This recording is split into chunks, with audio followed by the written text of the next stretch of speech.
Hi there everyone, welcome back to my channel, and for those of you who haven't been here before, my name is Joesephyr and I'm going to be bringing you an analysis of what I feel the strongest cards in Opus 3 are going to be.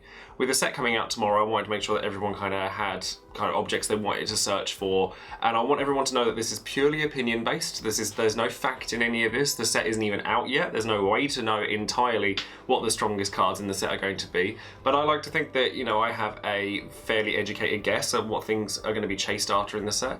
So without further ado, we'll just get straight into it, shall we? Okay, so the first element we're going to talk about is going to be fire. Now, that's the same with every set review style video that I do. I will going to choose one forward, one backup, and one summon from every element, as well as a fourth honourable mention, which can be any of the above.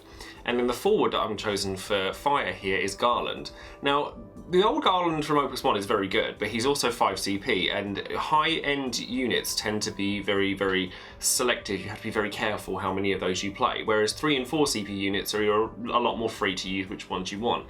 And for anyone that's played Warrior of Light in Opus 2, it's very obvious that Garland is very strong. He's just good. I mean, no, he's not quite as powerful as Warrior of Light, but he works slightly differently, and he isn't a light unit, which means that he doesn't take up your slot for light or dark cards, which is great.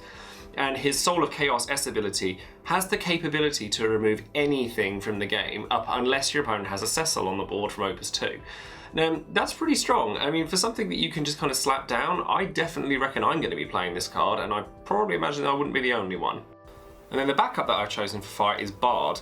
Now, something that fire sorely needed was a backup that could destroy itself so that it can provide you with more room to play more. That doesn't just deal damage to a forward, because as we all know, fire's biggest weakness is that it's primarily all that does. It's just deal damage to things, deal chip damage to things until it dies, and it doesn't work particularly well. So it's really nice to see that Bard can kind of be that threat like Monk under Earth in Opus 2, and you can just blow it up and then just go ham, or you can blow it up in response to your opponent blocking. It grants a lot more versatility to fire that it didn't previously have.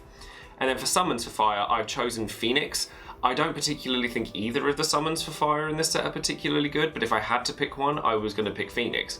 I think that it's kind of weak, but I think that it has synergy with things like VV from the Final Fantasy IX starter deck in order to just deal extra damage or to provide yourself with more of a board, or you would cast Phoenix after you've already hit something. But quite honestly, I don't think I would play either of the fire summons in this set, but I would welcome you to tell me if you think that you would.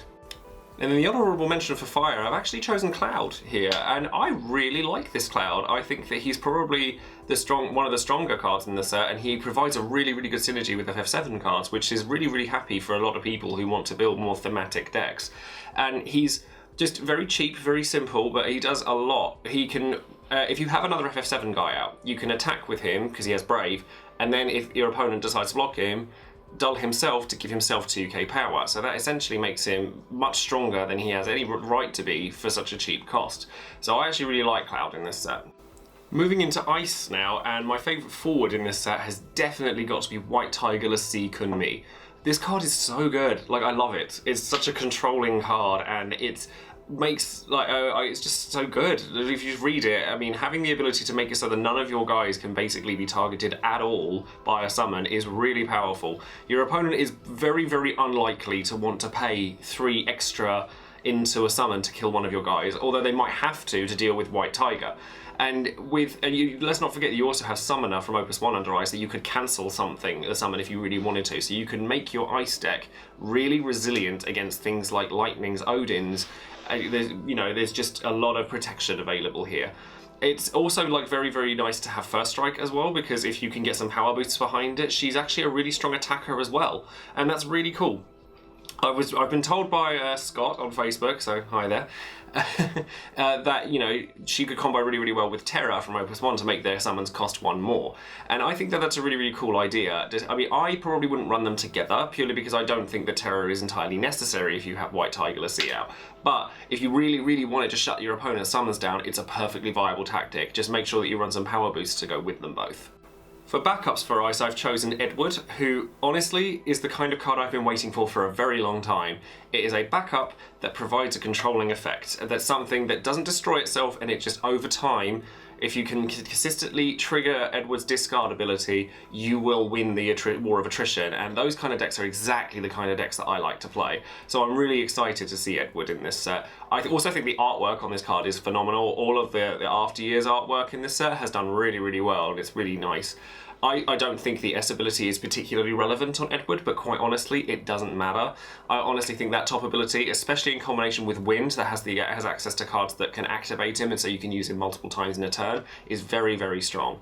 And then for Summon, I've chosen Zalera, the Death Serif, because I actually really like Zalera. I'd never run more than one of him, but I think that if you can play cleverly around the way that he works, you can provide yourself with so much card advantage, it's ridiculous. He also has the decency to not target when he kills things, because obviously it's a blanket effect. He doesn't choose things to destroy. Things like, you know, you just cast Zalera and things fall down, which is very, very handy against cards like Deleter, who we'll come to in a little while. And, you know, it's just there's a lot of outs that this card provides that Ice didn't otherwise have. And then my honourable mention for Ice is Genesis. Now, I know what you're all thinking. There's a Kuja in this set and I haven't mentioned him, and who are you and what have you done with Joe? But I actually really like Genesis, and again, he's a card that I would only probably run one of, but I think that his ability to kind of come in and change the game is really, really nice. Dumfries isn't the strongest thing in the world, but if you can provide enough power behind it, so you play your Snow, you play the legendary Kuja, you play Genesis, you can overwhelm your opponent with it, and it is a viable strategy if you've got enough of it to go around. But if the ability to have him, whenever he hits your opponent, you make them drop a card out of your hand, it synergizes very well with everything else that Ice has. So to have access to the Dull and Freeze mechanic and the discard mechanic, that both of the things that Ice excel at, is really, really nice to have on just the one card. Moving into Wind now, my forward of choice here is Dorgan, which is Bart's father from Final Fantasy V. And I think that this is a card that is going to get splashed into a lot of decks. Like, this is a reason to run Wind. It is removal that removes a targeted guy from the game. And that's much, much stronger than you think, as opposed to just breaking it. If you break a guy, things like Golbears have the opportunity to shatter and make lots of little guys. And you just have, you can get around that by removing him from the game entirely. He's another answer to the aforementioned Deleter, because, and I know I've talked about a Deleter a few times already, but he is a card that people seem to be worried about, and I have spoken about in my card of the week, the last week, so I want to make sure that everyone knows that there are plenty of answers to these cards and not to scream doom and gloom. But Dorgan is pretty much just an answer to anything. Like, any massive guy that your opponent plays, you just kill it. You just remove it from the game. Yeah, and he doesn't have haste, so you do have to set yourself up for a turn, but it doesn't mean that this is any less of a strong effect. He's just very, very good. And then for the backup, I've chosen Legendary Aerith in this set. Aerith, this is a weird one, because I think that Opus 1 Aerith has fallen down in popularity more recently. She was a card that I once said was the best card in the game, and I still think that she's very, very good. And I like the fact that she's been supported now by this Aerith, who is a very kind of niche use. So I would possibly run 2 of the first Aerith and 1 or 2 of this one, depending on the matchups that you feel you're weakest against. If you're in a very earth-heavy meta, this Aerith can really save you, because it can get you around things like Raban. And I think that, due to some of the units in this set, or generally speaking, the units in this set that are good are much larger, I think Teller is going to start seeing play from Opus 2, because he can just deal 9,000 damage to a guy by killing himself. And I think that it's really, really useful to have a card like this that can just kind of ward that away. But on first glance, she actually isn't all that powerful, certainly not for a legendary card. But keep an eye on her, because I think she might surprise you. And then for the summon, I decided to go with Diabolos, who was also in the Type 0 starter deck. But I think that, again, Wind sorely needed removal, and while Diabolos isn't particularly good in the early game, in the late game, when you've established a board of full 5 backups, and you maybe have a couple of forwards out, it's an EX burst that can actually do a lot of work. Especially if you're playing in if you're playing a Type 0 deck and you get the additional effect of being able to activate 3 of your guys for playing it, it's kind of good. But I mean, it's not the first summon that I would pick. In all honesty, a lot of the summons in this set I'm not particularly keen on, but if I'm going to pick one, I'm going to pick Diabolos. And then my honourable mention for Wind is going to be Zidane. And much like a lot of the other cards in this set that I've noted on, I think that the discard element is very, very powerful right now, and Zidane provides that in a way that no other card in the game does, because you look at your opponent's hand, which is A plus, because then you know whether they're able to use S abilities, or you can card count. You know, a lot of the skill set in Final Fantasy comes from being able to know what your opponent is able to do, because obviously there's only so many copies of a card they can run, and you choose a card to discard from it. Zidane is weak unless they have 2 or less cards in their hand, but quite honestly, that is almost irrelevant. You know, if you get him to 7,000 power, then fantastic. It's like he's an on-curve 3 CP unit, but that top ability is strong enough that I definitely think this guy's going to see more play. Moving on to Earth now, and going into the forward, I am obviously going to pick Deleter here because he's very, very good. And Deleter has he's like an upgraded version of Opus 1 Kuja. I spoke about a lot about Deleter on my last week's Card of the Week video, which I will leave a link to in the description box below. But I wanted to kind of note a couple of other things about him that were pretty important. For example, if your opponent hits a summon off of an EX burst that can kill Deleter or target him in any way, he will still trigger regardless of whether he dies or otherwise. Like if an Odin comes off of an EX burst and kills Deleter, he'll still deal your opponent an additional point of damage. So that's definitely something worth bearing in mind. I don't think that I would run 3 of the guy because I don't really want to run 3 of any 5 CP guy if I can help it. But I do think that he's just very, very simply and plainly powerful, and therefore that's why he's on this list. For backup, I've chosen to go with Rydia. Rydia, I think, is an extremely versatile card. Like, the fact that it's not restricted to what colour summon you can search for, I think is very, very powerful. You can just grab things, like whatever you need to. She tailors to the situation that you're in. If you're playing an Earth Water, then you could search for Leviathans or Moogles if you need card advantage. If you're playing in Earth Fire, you could grab a Bahamut just to threaten your opponent, just so that they know you've got it, because playing mind games with these things is generally how I play these games anyway. I just think that her versatility is very, very easily noted. And then going into summons, yet again, not a huge fan of either of the summons in this set, but Zeramus I think has some interesting mechanics. I don't like the idea of playing Zeramus from your hand, because it's 7 CP for a summon. However, the fact that he has any EX burst at all is what makes him at least somewhat viable. I think that, you know, if he triggers as an EX burst late game, because obviously he's, you know, totaled up on the amount of damage you've taken, you can wreak havoc with this guy. But early game, he doesn't really do an awful lot. So bear that in mind before you go into playing Zeramus. And then my honourable mention for Earth is the Masked Woman from World of Final Fantasy, because I think that having the ability to just kind of break forwards is really, really useful. And, you know, you have Ralban as removal, you have Mustadio as removal. Masked Woman doesn't have any EX burst like the other two do, but she's much cheaper, and that makes her a much, much more easily played unit, and I think that, you know, just 1 or 2 of this card might see quite a bit of play. Moving into Lightning now, and the forward that I've chosen for Lightning might be a little bit, might come under a bit of scrutiny, and it's Ramza. Now, Ramza, I know, doesn't have a huge amount of support right now, but in fact, like, there's very few Final Fantasy Tactics forwards that you can play with Ramza that benefit greatly from his abilities. However, the ones that you can play do work very well with him. I think that he's got a very, very kind of sneaky maneuver that he can be played with Deleter, as we spoke before, being a Final Fantasy Tactics forward, so you can play this under Lightning and Earth. But under Lightning on its own, you get cards like Orlando, which is a card that a lot of people don't play, and I can understand completely why. But Orlando having access to Ramza's buff becomes much, much scarier. Much scarier. So I think that there is a possibility that they could, you know, that Ramza could actually see a lot of play. Not only that, but the fact that he's a 3 CP 7k forward that gets stronger when you have other guys, I think makes him a viable choice. I mean, you also, I've talked about Knights before. You can play the Night Water Lightning deck in order to play Ramza. Zalbarg, Duke Goltana is a searcher for Lightning. Agrius can search for a power booster for Knights. I think Ramza can get very, very strong very, very quickly, and he has another copy of himself that's really strong and has an S ability, so I just really like this card. Lightning's backups in this set I've actually found quite underwhelming compared to some of the ones that we've had in previous sets, but I think the Black Mage might see some play, simply because it's yet another Lightning card that can remove a guy.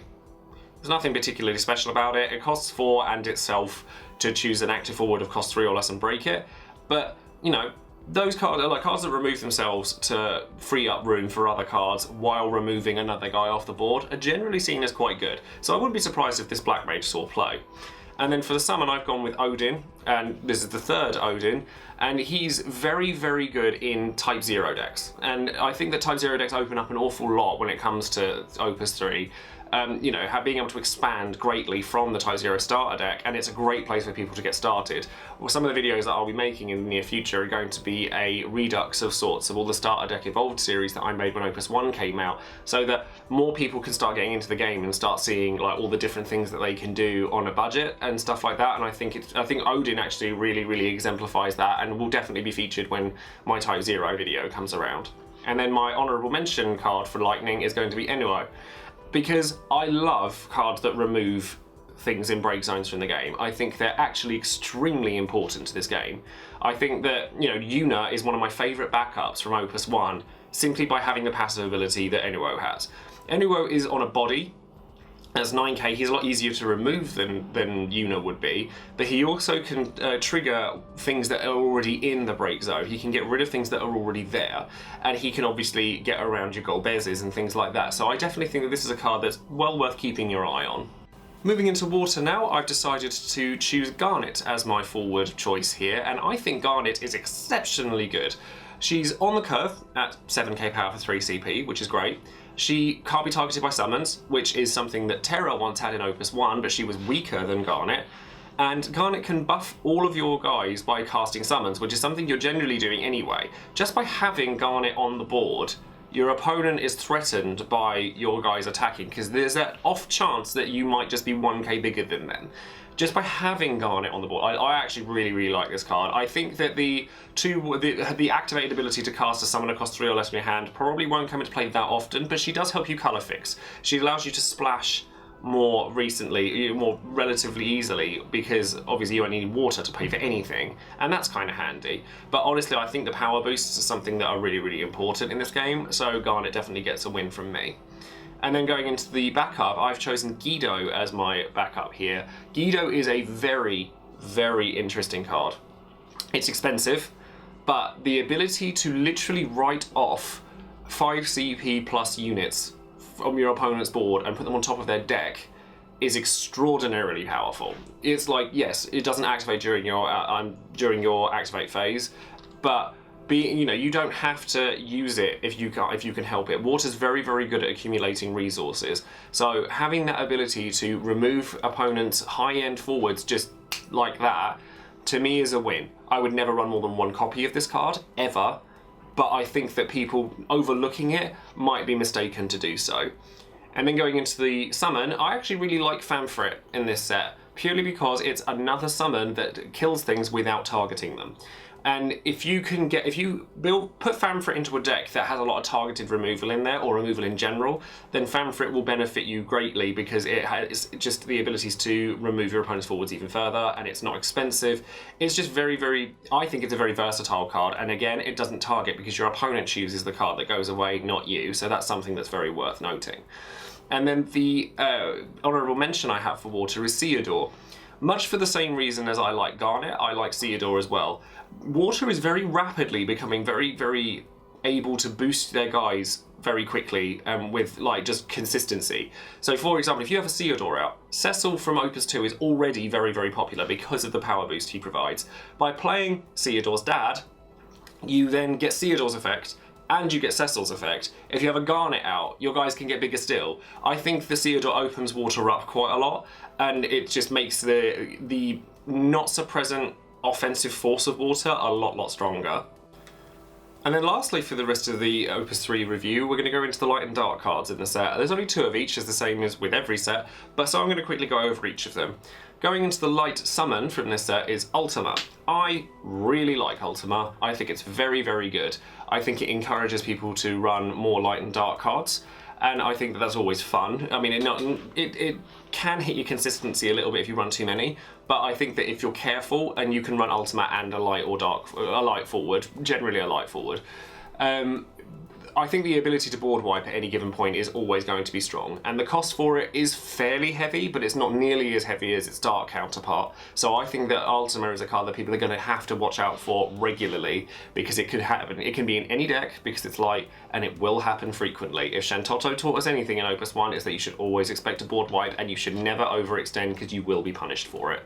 And then the dark equivalent to Ultima is Zodiark. Now, Zodiark sounds like it might just be straight up stronger because it only destroys all of your opponent's forwards. It doesn't actually touch yours at all. However, the cost for doing so is a lot heavier, which is taking damage equal to the number of cards you destroyed.